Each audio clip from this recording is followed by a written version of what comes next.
This is Your City Could Be Better, because it could be. I'm David Plotz. If you love your city and still complain about it, you're in the right place.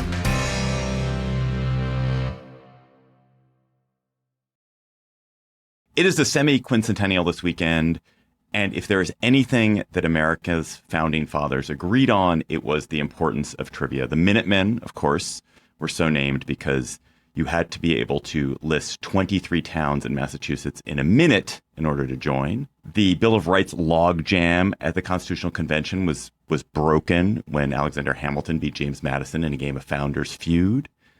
And here at Your City Could Be Better, we are going to celebrate the 4th of July in the same spirit with a friendly, or maybe unfriendly, trivia competition between me and our celebrity guest. And our celebrity guest honestly daunts me.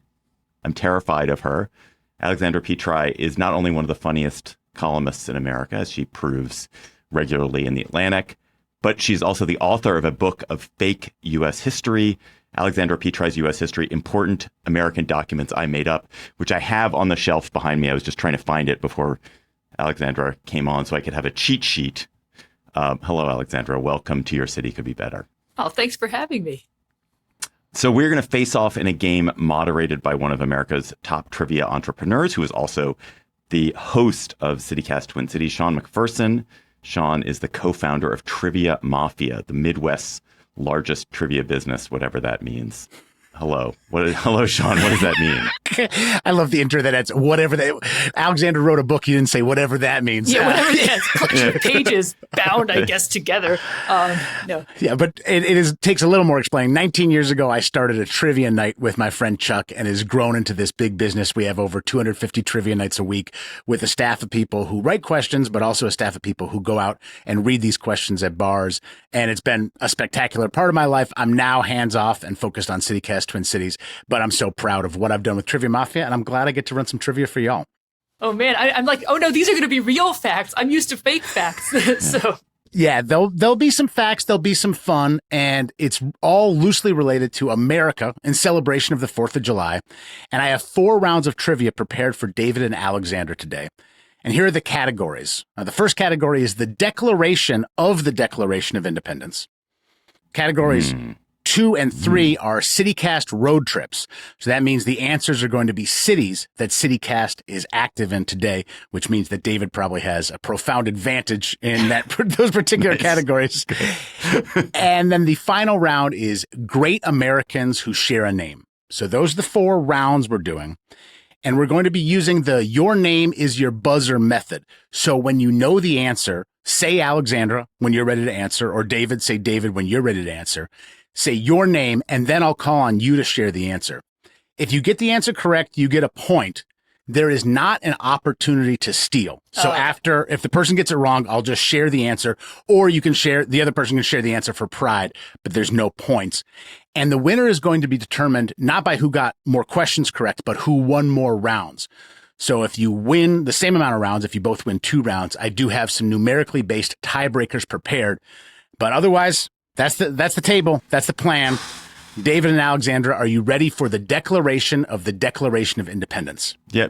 Before we start, I learned the most amazing fact. Can I start with one trivia question? Because if I don't share this trivia question, it'll sit in my head and I won't be able to think. So I learned there is one and only one American president who did not speak English as his native language. Do you know who it is? Yeah, Martin Van Buren. Yeah. The one, the only, old Kinderhook. Yeah. I just learned this yesterday. And he spoke Dutch, right? That's what he grew up speaking? Yeah. Oh, man, you guys are going to kill me. Well, if it's all Martin Van Buren questions, then I'm ready. But Round 5 is MVB. No, we are doing the Declaration of Independence. Here is question number 1. The first confirmed public readings of the Declaration of Independence took place on July 8th, 1776. The readings took place in Easton and Philadelphia, Pennsylvania, as well as a city that would serve as the capital of the United States for 53 days in 1784. Name that city. Alexandra, what is your guess? I'm going to say New York City.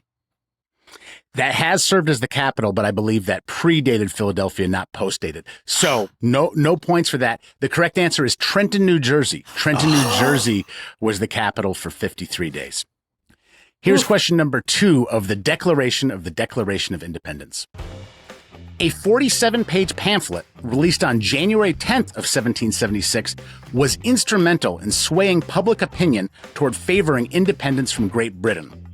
The pamphlet was released anonymously, but is now attributed to what English-born founding father? Plotz. All right, David, we are ready. Because he's so good at pamphlets, I'm just going to say Tom Paine.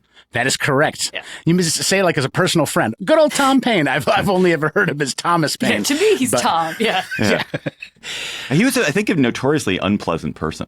I think that I remember A real learning pain, that. if you will. Yeah.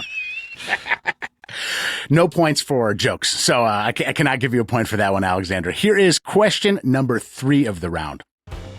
John Trumbull's painting, The Declaration of Independence, has become the standard depiction of the famous signing. On what denomination of money can you find a reproduction of that painting? Plotz. We're ready, David. The $2 bill. That is correct. Here is another question. The first translation of the Declaration was published July 9th, 1776 in Philadelphia. What language was the Declaration first translated into? Petri. I'm ready, Alexandra. I'm going to say French. That is not correct. I'm so You're sorry. kidding me. What? German. Oh. It was first translated into German for Philadelphia communities. What were we doing? Oh, my God. Wow. This Strong one and is wrong. Okay. That was I'm tough. 0 for 0. That was tough. This is the final question of this round and is a little bit related to the Declaration of Independence. Benjamin Franklin would likely have had a larger hand in writing the Declaration of Independence, but he was sidelined at the time with a form of inflammatory arthritis. What is the better known Petri. name for? All right, Alexandra. Gout. Gout is correct. Yes. 1. Well done. That does mean that David wins this round Yep. because David had 2 correct and Alexandra had 1 correct. How is everybody feeling? You like the format? You comfortable? Oh, yeah. I mean, not really, but okay. Okay. So this one is called a CityCast road trip. Here's the situation in this. Every answer in this round will be the name of a CityCast city, meaning a city that we have a newsletter podcast going in. What is the second most populous state capital in the U.S.? Plotz. All right, David, what's your guess? Austin? That is correct. 1 point. Question number 2. What was the first state capital in the Confederacy to be taken by Union forces? Petri. Plotz. Oh. You go. Go ahead. Yeah, we're giving it to Petri. I'm going to say Nashville. That is correct. 1-1. Well done. What city has acquired more professional sports teams in the U.S. in the past 10 years Plotz. than any other city? David. Las Vegas. Yeah. Las Vegas is correct. What city is home to the self-proclaimed largest independent new and used bookstore in the world? Plotz. All right, what's your guess, David? Portland. That is correct. Owl's Books. I've been there. It's a great bookstore. What city is home to America's oldest zoo?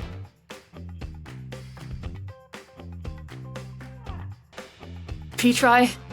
All right, what is your guess, Alexandra? I'm guessing Philadelphia. That is a good guess. Well done. 2 Is it points for right? Al. Yep, that's correct. Whoa. Yeah. I realize you shouldn't say that is a good guess after the correct answer. You should go, that is the Nice right try. answer. Here is the next question. What city in 1972 became the only city to decline the opportunity to host the Olympics after it was offered the Olympics? Oh, Alexandra. Salt Lake. No. I think it's Denver. I was going to guess Salt Lake then, but I think it's Denver. Okay, Yep. yeah. Yeah. That means that we have David taking this round as well with 3 correct answers to Alexandra's 2. The category is really unfair, though. I would like to put an asterisk on that category. I understand. And the final category steps away from this, but we did want to celebrate all the great CityCast cities. So I'm going to announce the CityCast cities that remain on the board, Alexandra, before we go into this next round. Okay. Okay. So we have Madison. We have Minneapolis. We have Salt Lake City. We have Pittsburgh. We have DC. And I think I already said Seattle, but Seattle is also on the list.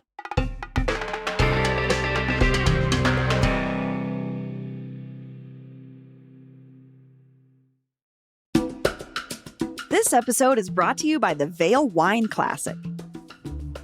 Featuring international wines and spirits, as well as Colorado's home favorites like Carboy Winery, Outer Range Brewing, and Woody Creek Distillers, the Vail Wine Classic is where it's at. While being wine-centric, there's something for everyone at this amazing weekend in the heart of the Rocky Mountains. At the grand tasting, drink lovers can enjoy unlimited samplings of over 300 wines, spirits, and brews, spanning everything from West Coast vineyards to Argentinian makers and gourmet local food. The Vail Wine Classic, happening August 6th through the 8th, includes programming such as sommelier-led wine hikes, paired lunches and dinners at Vail's top restaurants, and an exclusive sunset showcase called Best of Fests, featuring 90-plus rated wines overlooking the Gore Range. Ticket prices go up as it gets closer to the big event, but you can save money by buying sooner.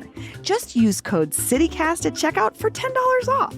For tickets and a full schedule, visit VailWineClassic.com. And don't forget to use code CityCast for $10 off. Hi, I'm David Plotz. I'm the CEO of CityCast, a podcast network that includes this show you're listening to, and also 12 other CityCasts in 12 other cities. And each one knows their city as well as your local team knows yours. So isn't it time we connected them? Don't you want to know how they're tackling their bike lane problems and housing challenges and sidewalk dog poop crises? That's why I'm hosting a new podcast called Your City Could Be Better. Because it could be. Every week, I'll chat with a different host in our CityCast network about what their cities are doing right and wrong, the weird things they're trying, and the surprising successes, so that we can all learn how to make our cities a little bit better. Listen to Your City Could Be Better on YouTube or wherever you get your podcasts. Are you all ready for a further CityCast road trip? Let's do it. What city is the northernmost major metropolitan area in the contiguous 48 states? Petri? All right, Alexander, what's your guess? Seattle? That is correct. Well done. Further north than Minneapolis. Well played. Oh. Question number 2. What city is home to the only natural waterfall on the Mississippi? Plotz. It's got to be the Twin Cities. That is correct. St. Anthony Falls. I think we might be the only CityCast city on the Mississippi, if I'm not mistaken. I'm trying to think of anything else that would come close. I think that's it. You guys are tied up. Question number 3. What city's most significant college sports rivalry is sometimes referred to as the Holy War? Oh, Petri. Petri, I'm ready. Well, now I'm doubting it, but I'm going to say Salt Lake again. That is correct. Salt Lake City is right. That is the University of Utah, which is non-religious, and BYU, BYU. which is... I was on the campus. I should have known this because I was on the campus of the University of Utah last year, and I was wondering why all the signs, any sign that had a Y on it, the Y was taped over, and I was like, why are all the Ys taped over? And it's because I guess that's the Y of BYU. Next question. What city hosted one of the most celebrated world fairs in history back in 1893? Petri? I'm ready, Alexandra. Chicago? That is correct. 3 for Alexandra. If you'd said in 2026, I would have been like, well, the Great American State Fair, obviously, in D.C. But I was there yesterday. It was a ride. I'm going down tomorrow. I can't wait. It was not actually a ride because there were no rides, right? There was the Ferris wheel. It was a ride. What a great ride. They can't hold a candle to the Minnesota State Fair. I will say that much. Here is your next question in the CityCast road trip round.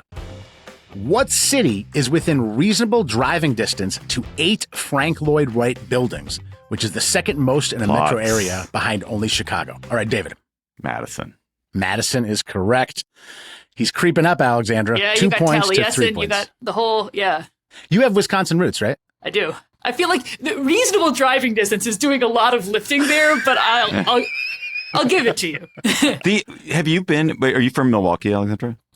Fond du Lac. When I was in Milwaukee, there was this place called the Burnham. What's it called? It's a block in sort of a nothing neighborhood of Milwaukee where Frank Lloyd Wright had designed these sort of kit houses. And they built like 4 of these kit houses on this block. And then they didn't build them anywhere else. And so it's this block that has 4 Frank Lloyd Wright's houses on it. And they're just tiny little houses and they're not really much of anything, but it's so cool to see. Oh, that's really cool. I've not been to those. I got to check them out. I think it's called the Burnham Block. The Burnham Block in Milwaukee. Here's your next question, folks. What city is sometimes called the Paris of Appalachia?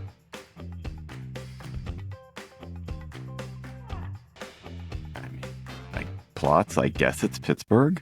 That is correct. I think it's called that by very few people, but it's on the Wikipedia page, so we are honoring it. Here is the final question. Right now, y'all are tied with 3 points apiece.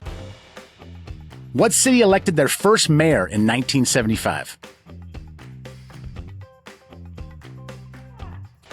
I'm probably wrong, but I'm going to say Petri, and then I'm going to say DC. That is correct. They did not have a mayor until 1975. Alexandra, you got one of the rounds that we favored David Plotz in because the city cast advantage. How do you feel right now? Oh, I'm a little bit relieved because I was worried I was just going to be completely swept. So I'm glad I'm not being completely swept. We have a competition on our hands because if we want to, I'd love to see Alexandra win this next round and then we'll have a tiebreaker. But if David does win this final round, then the game is over. Nixon 5, baby.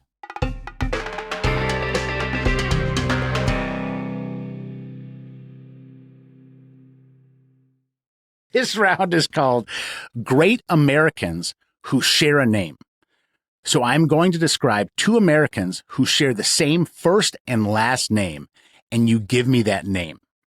Wow. This is by far the funnest round we have. Are you excited, Alexandra and David? Yes. You bet. Here's the first one. The 4th Vice President of the United States and the Leader of Parliament since 1968.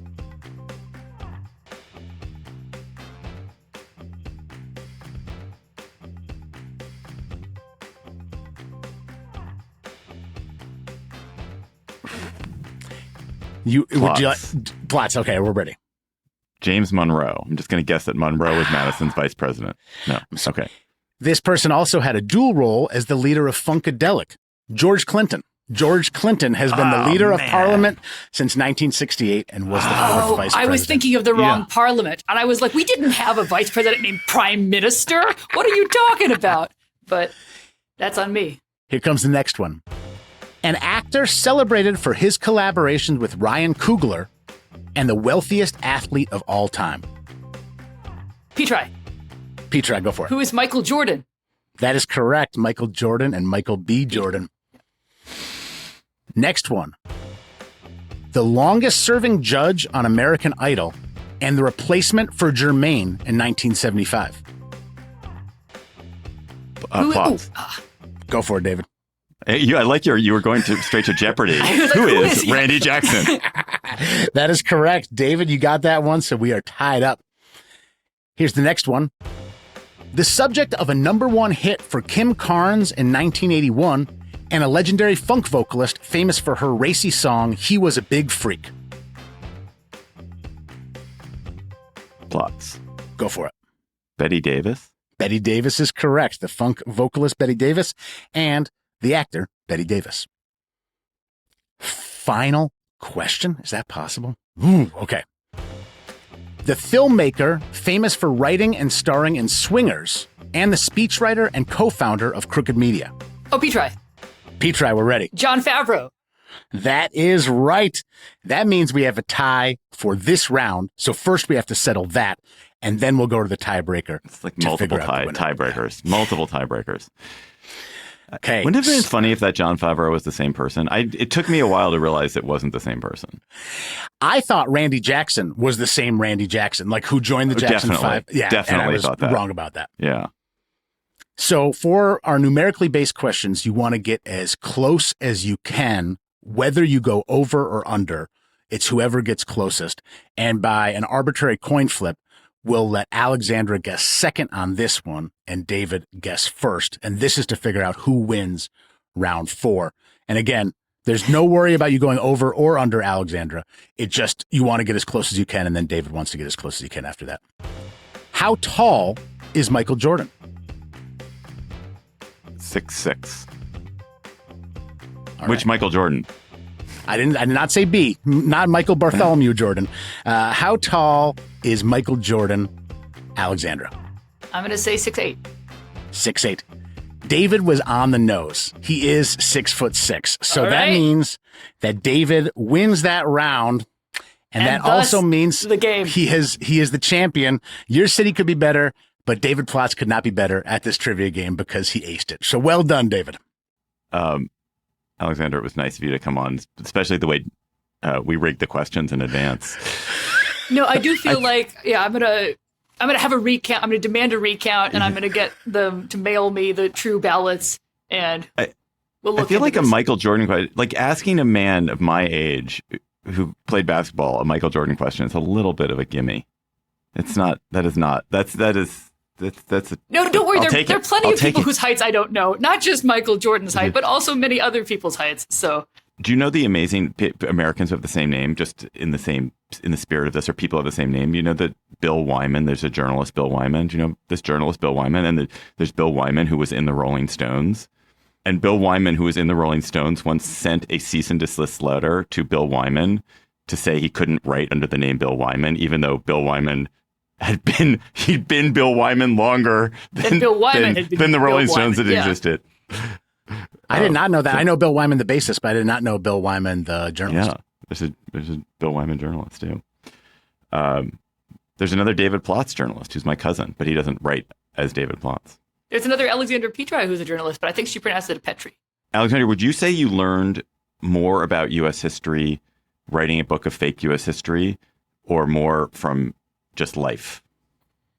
I think probably more from just life, although doing the book did force me to read some of the texts that had been sort of like drifting in the back of my, like, they'd say, oh, The Jungle. And I'm like, well, I've never actually read The Jungle. And so it was fun to actually read like The Jungle or The Man Nobody Knows, which I feel like is having a big sort of coming back around in Texas in terms of what if Jesus were really butch? What if he were a carpenter who could hold you in his strong arms? And it's like, wow, ever since, like, for decades, people have been like, Jesus is insufficiently butch for me. So that's been, it was fun to actually go to the text and be like, ah, yes, this is familiar to me. Which was the best American history text that you got to read that you didn't know?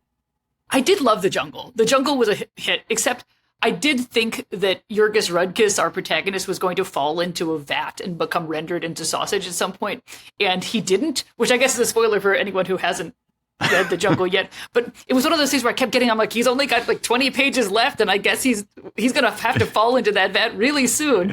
But it turned out that the author went another direction. Thank you, Alexandra Petri, for being so game and so historically minded. And you can read Alexandra in The Atlantic whenever you want, and it will bring you delight. And you can listen to Sean McPherson whenever you'd like on CityCast Twin Cities, where he is the host. That is all for today's episode of Your City Could Be Better. I'm your host, David Plotz. Our producers were Aria Bracci, Priyanka Tilve, and Sean McPherson, who, of course, was also our trivia master. Our music is by Carl Christensen. If you're enjoying the show, please tell your friends, rate the show, leave us a review wherever you get your podcasts. We'll be back next week with another conversation about how your city could be better.